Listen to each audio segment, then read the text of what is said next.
question everybody always be asking is, how do I hear from God? And that was what I used to ask all the time. And now, after some years in the game, I've learned that the two things which are actually difficult: one, make a commitment to God, and two, obey what he says. So the first one is to make a commitment. Making the commitment to intentionally connect with the Lord is how you grow your spiritual hearing. So if you are right now in a season where you feel like you don't know what God is saying to you or about you, then that is totally okay. That's exactly where I started as well. But it wasn't until I made the decision to read the Bible or pray or watch a sermon or listen to a faith podcast, like do something that made contact with God every single day. And I'm consistent now with connecting with God every single day. I had years of getting on and falling off and getting on and falling off. So if you commit today, but next week you find yourself falling off again, don't beat yourself up. Get back up,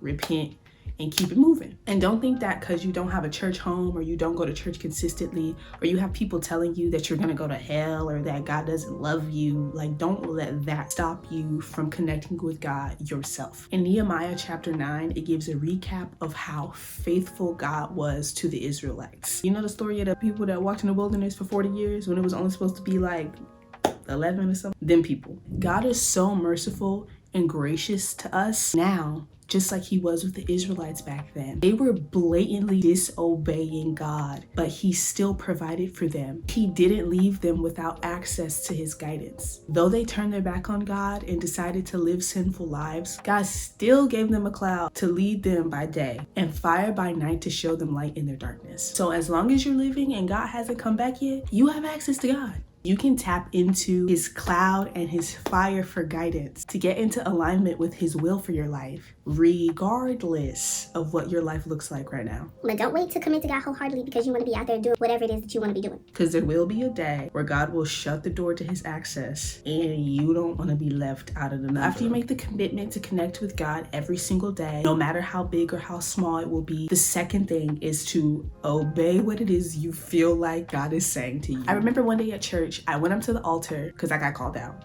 And pastor comes up to me and he puts his arm on my shoulder. And he said, God says it may feel like he's silent, but he's as close as I am to you right now. And later in the week, I heard the Lord tell me that he's been silent because I haven't been listening. He brought me back to something that he had told me to do. Felt like I wasn't hearing from God, but I was being disobedient. So if you feel like you don't hear from God, it might be because you're ignoring or overlooking something that he's said already. You know that nudge to take a break from social media or break up with your significant other or stay in the house instead of going out? Yeah, that might be God trying to lead you in his way.